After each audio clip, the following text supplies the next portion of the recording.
John Hathaway, a composer known for his melancholic melodies, sought solace from the bustling city of London. He, his wife Amelia and their daughter Lily escaped to the serene English countryside for a holiday. Laughter filled the air as they strolled hand in hand, the sun casting long shadows on the verdant meadows. It was a picture of perfect familial bliss, a stark contrast to the tragedy that awaited them. As they neared a quaint, ivy-covered bridge spanning a babbling brook, a deafening screech pierced the idyllic tranquility. A runaway lorry, its brakes failing, careened towards them. John watched in horror, paralyzed by the impending doom as the lorry ploughed through the bridge's fragile railing. Time seemed to slow to an agonizing crawl. He lunged for his family, but it was too late. The world erupted in a cacophony of splintering wood, twisting metal and blood-curdling screams. When the dust settled, an eerie silence descended. John found himself lying amidst the wreckage, his body battered and bruised but alive. His heart pounded in his chest, a frantic rhythm against the stillness of the afternoon. He frantically searched for Amelia and Lily, his voice hoarse from screaming their names. But they were gone, crushed beneath the weight of the fallen lorry. The world John knew had vanished in that horrific instant. His music, once filled with the joy of life, now echoed the hollowness in his soul. He returned to London a broken man, haunted by the memory of that fateful day. Unable to bear the weight of his grief in the city that held so many cherished memories, John decided to leave. He longed for a place of solitude, a sanctuary where he could grieve in peace. Edinburgh, with its grand architecture and brooding charm, called to John. It promised a retreat from the pain of his past, a chance to rebuild his life amidst the city's ancient stones. He packed his belongings, leaving behind the remnants of his former life, and journeyed north. The train journey was a blur of desolate landscapes and mournful skies, mirroring the tempest raging within him. Upon arriving in Edinburgh, John sought refuge in its labyrinthine streets, hoping to lose himself in the city's sombre embrace. He stumbled upon an advertisement for a property rental tucked away in a forgotten corner of a newspaper. Blackwood Manor, it read, stately manor available for immediate let. Long-term tenant preferred. Inquire within. Intrigued by the prospect of solitude and a place to call his own, John contacted the letting agent, a woman named Eleanor Morris. Her face etched with a lifetime of stories greeted him at the manor's rusted gates. Her eyes held a mixture of sadness and empathy as she showed him around the sprawling house.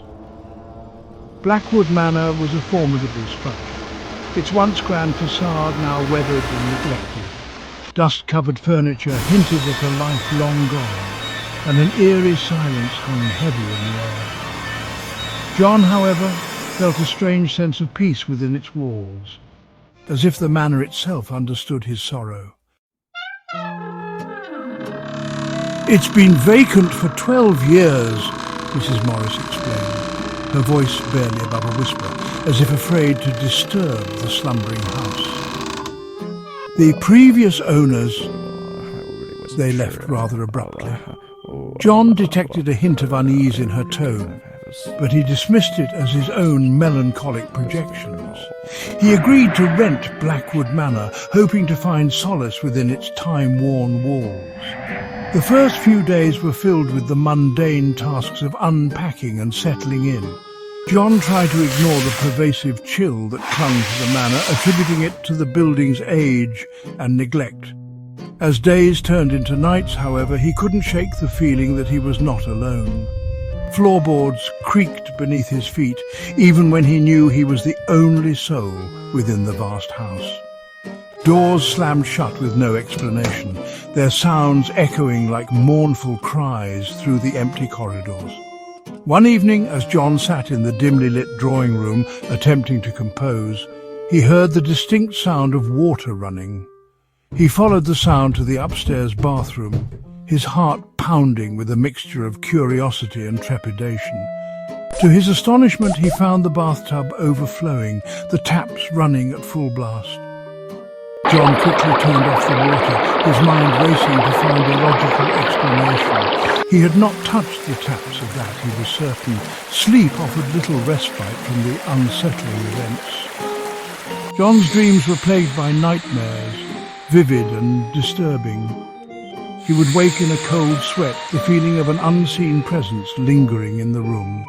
He tried to convince himself that it was his grief playing tricks on his mind, but deep down he knew something was amiss within the walls of Blackwood Manor.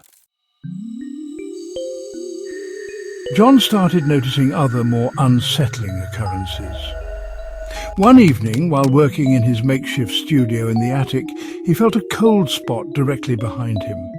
Turning around, he saw nothing but a faint shimmer in the air, like heat rising from an unseen fire. It vanished as quickly as it appeared, leaving John with a sense of unease that clung to him like cobwebs.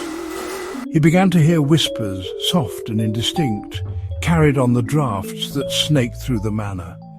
They seemed to emanate from the walls themselves, murmuring secrets in a language he couldn't understand. The whispers were always present, a constant background hum to his existence, but whenever he tried to focus on them, they would dissipate into the ether. One night, unable to sleep, John wandered the darkened corridors of the manor. He was drawn by an inexplicable pull to a room at the end of the hallway, a room he hadn't noticed before. The door was slightly ajar, and a sliver of pale moonlight illuminated the dust-covered floorboards. Hesitantly, John pushed the door open, his heart pounding in his chest. The room was small and cramped, its only window boarded shut, shrouding it in perpetual darkness. A musty odour hung in the air, thick with the scent of decay and forgotten memories. In the centre of the room stood a solitary object, a child-sized rocking chair, its paint peeling and its seat worn smooth with age.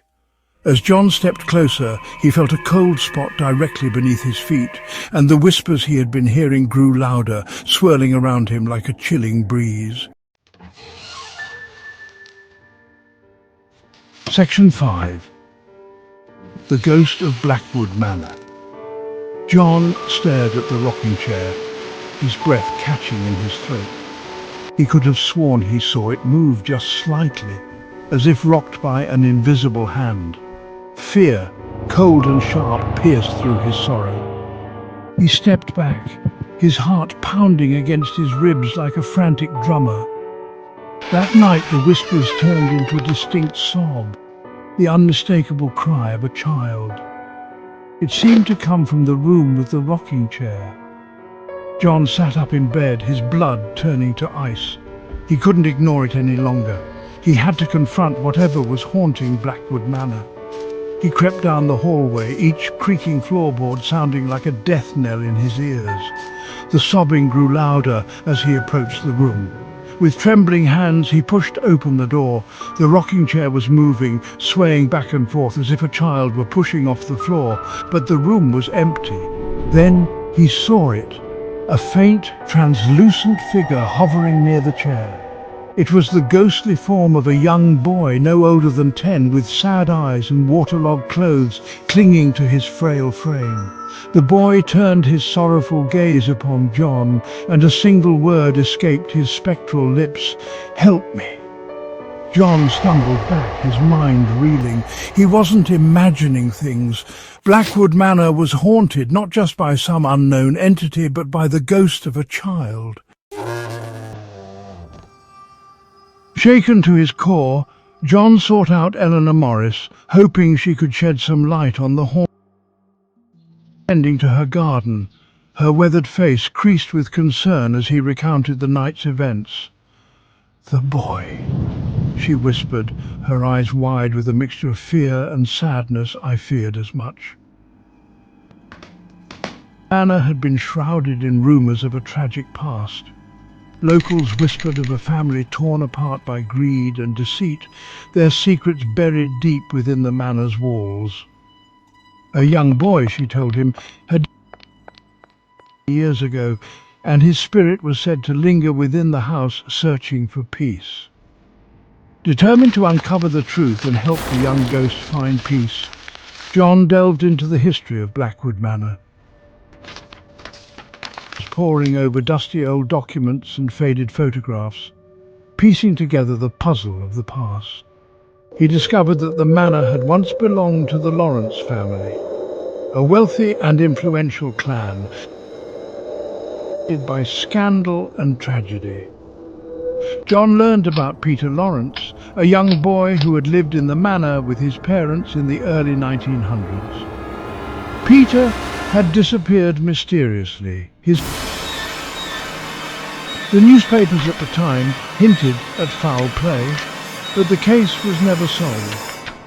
John felt a chill run down his spine. Could this be the ghost haunting Blackwood Manor?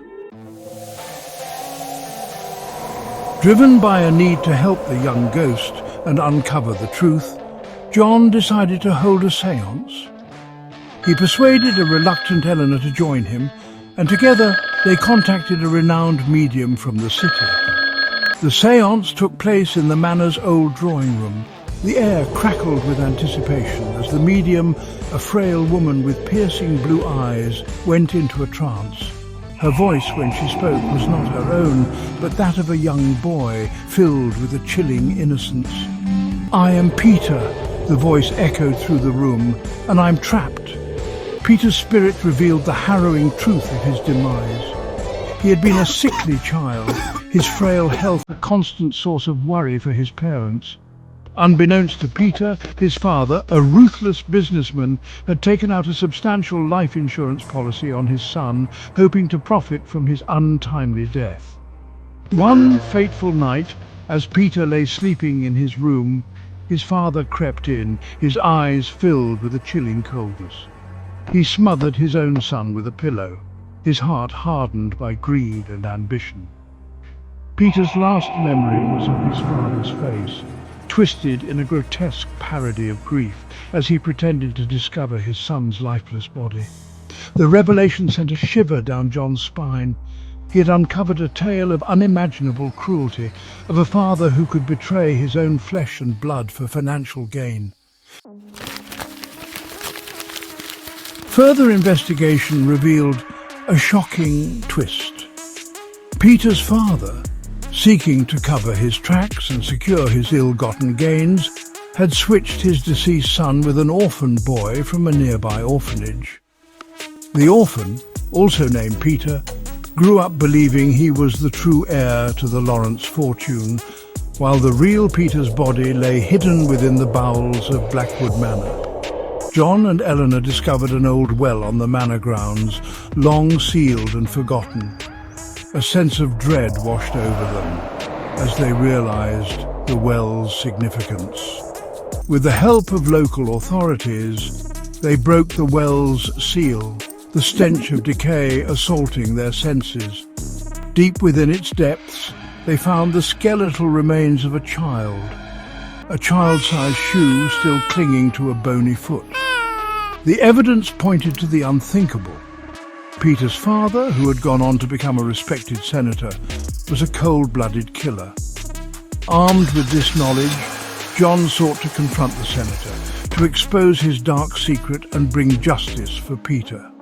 The senator, now an elderly man, lived a life of luxury and privilege in a sprawling mansion overlooking the city. He was a pillar of society, revered for his philanthropy and political prowess. John, however, saw through the facade, recognizing the monster lurking beneath. John's attempts to expose the senator were met with resistance and threats. The senator, using his influence and power, managed to silence anyone who dared to question his past. John, however, refused to be intimidated. He was determined to see justice served for Peter and for the countless others who had suffered at the senator's hands. Fate, it seemed, had other plans. On the anniversary of Peter's death, a fire erupted at Blackwood Manor. Flames engulfed the old house, consuming its secrets and its sorrow in a fiery inferno. John barely managed to escape with his life, the screams of the past echoing in his ears as he watched the manor burn. The senator, upon hearing of the fire and realizing that his past sins were in danger of being exposed, suffered a fatal heart attack. Justice, it seemed, had been served, albeit in a most unexpected way. With Blackwood Manor reduced to ashes, John felt a sense of closure. He left Edinburgh, carrying the weight of Peter's story with him. He knew that some wounds never truly heal, but he also knew that the truth, however painful, had a way of setting things right. Before leaving the ruins of Blackwood Manor, John found a small, ornate music box amidst the debris. It was charred and blackened, but miraculously still intact. As he wound its key, a hauntingly familiar melody filled the air, a melody filled with both sadness and hope. It was the same melody he had heard Peter humming in his ghostly form. John realized then that Peter's spirit was finally at peace. He carried the music box with him, a reminder of the tragic tale of Blackwood Manor and the young boy who haunted its halls. And though the manor was gone, the memory of Peter Lawrence and the haunting melody of the music box lived on, a testament to the enduring power of truth and the haunting nature of the past.